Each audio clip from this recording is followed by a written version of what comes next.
Day 14. Arena's analysis of the whale fall shows evidence of toxins from a harmful algal bloom. We have to find Andrea and her family and get biosamples. On a positive note, Andre's side trip was a success. He found an amazing group of teens who have been nurturing the turtle population back to health. Running out of dive time, especially if I go home early. Ready to dive.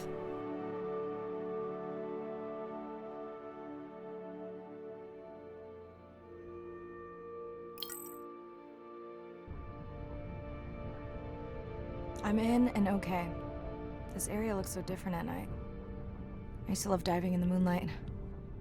The pod was active in this area as recently as an hour ago. When was the last tracking data for the baby or its mother? Days ago. But they could be with the pod right now and just not making any noise.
There you go, first waypoint. They'll load automatically from here on in. I have the Explorer drones patrolling to get as many eyes and ears looking for the pod as possible. Do I need the buoys? No, we'll use use the hydrophones on the drones. They don't have the range or fidelity of the boys, but we need speed. Thanks. Mariah, you know that no chatter rule was just for the vent area, right? I'm sorry? I think he's pointing out that you seem distracted. Sorry. I'm back. Talk to me about something positive, Andre. Were you able to make contact with the teenagers you were telling me about? They've been helping the leatherback turtle population rebound here in the region. They've developed a nest cooling technology to help the baby turtles. They've also built their own tracking drones. Teens with tech. Sounds like you've inspired some citizen scientists, Andre.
I have the lab ready to start work on the samples when you're done with your dive.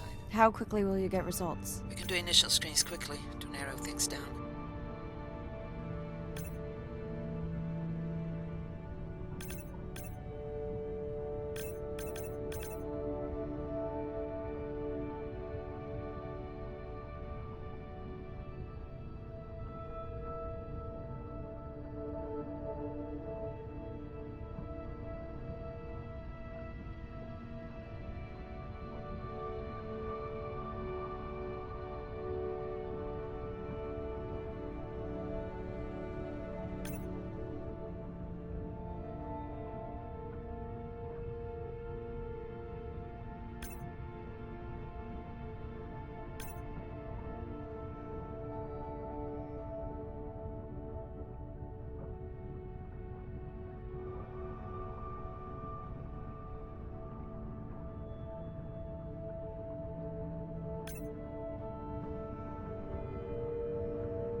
I don't remember having dolphins in the dive objectives. I added them because of their role in the disease that hit the dolphin population a few years back. Done. Andre, have you picked up any tags from our pod? No, not yet. I'm going to widen the radius for the Explorer drones.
I found the underweight orca. If you can easily collect a sample, we might as well screen him for toxins and pathogens.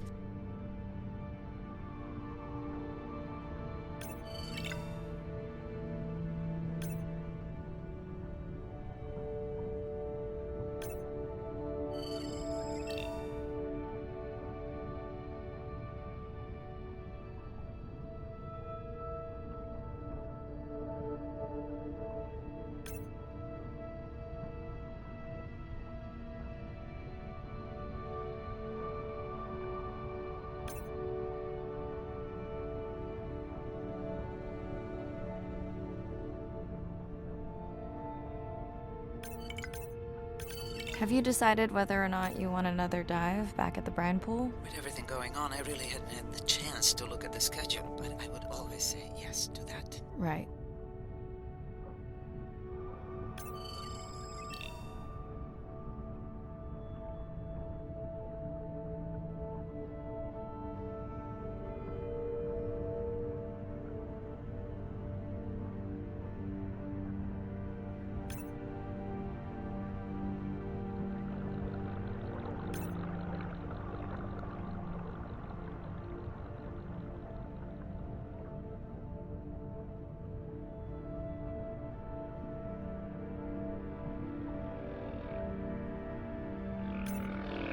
I'm near the waypoint and can hear a humpback singing, but I don't see it. I think I'm losing it. It's gotta be close. I feel like it's singing right in my ear. Try a scan visor. That's totally weird. I see a scan dot, but nothing's there. I think the humpback is invisible. Sorry, I'm afraid I'm the invisible whale. I'm definitely losing it. I thought you just said you're an invisible whale. Well, not me. The humpback song I generated. You're at a playback station. It's pretty small on the buoy line, but in the dark you probably can't see the line. Well, it must be pretty authentic. At least enough to convince your drone. Mirai, have you heard back from Ren yet? No. Is Ren okay? Rai, are you there? I'm not sure. Pardon? I meant about Ren. I don't know. We had a fight right before I left the sub. Do you want to call her now? I can patch you through. Seriously? Here? Well, I have to watch your video feed for safety, but I can mute your audio track for privacy. Wow, I've never talked to her while I was diving. No, I'll wait for the sub.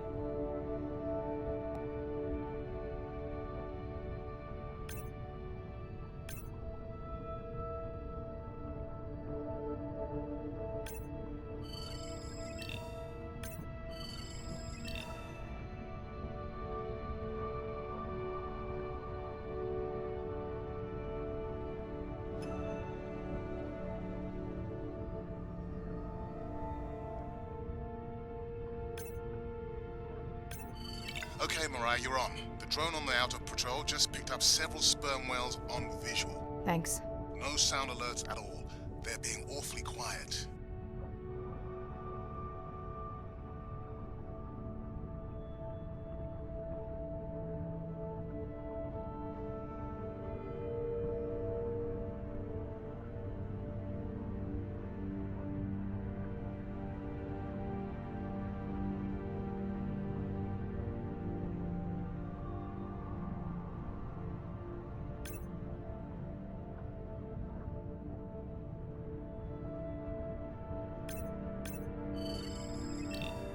I think I found the pod. Yes, that is them. I don't see the baby, but it's a little dark. Why aren't they moving? They're sleeping. I had no idea. They look alien, but beautiful. If you don't mind, I'm just gonna mute my comm while I get the samples. I don't think they can hear us through your visor. I think she is the one that is needing some quiet. Thanks, Arena. Catch you at the sub. Mirai out.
I study things that are beyond their wildest imaginations, and that I see things that are brand new to science and to people and to humanity every day.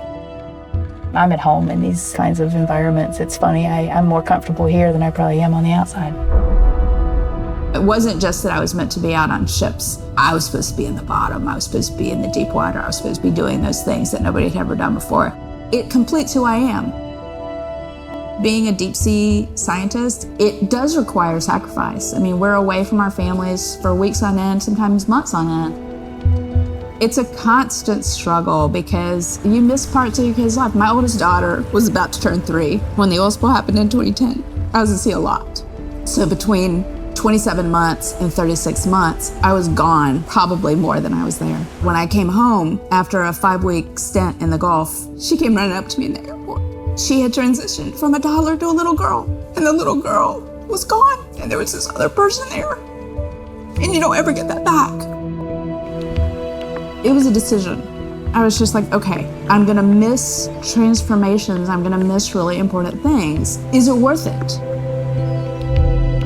I had talked to her class about the ocean, and one of her friends said something to her, and she responded, you know, my mommy, she's the ocean doctor. The ocean is sick, and she's trying to make it better. She couldn't even say important, she's like, it's really important. But she understands that it's an important job. Every time before I leave, I say, my most important job on this planet is being your mother. But this is part of me too.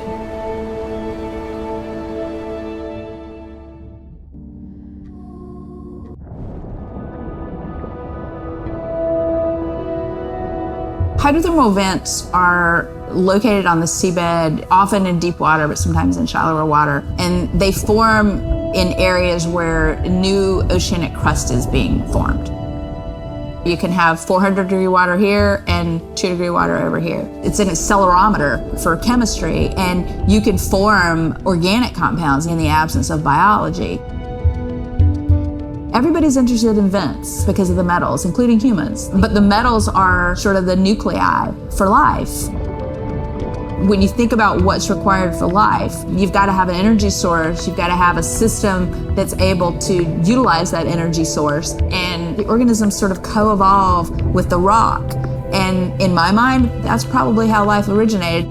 There are reservoirs of precious metals in the deep sea, and we do have societal needs for precious metals. It's very short-sighted and dangerous to exploit resources in ecosystems that we don't truly understand how those ecosystems function. Deep sea mining is when people go out and extract minerals from the seafloor.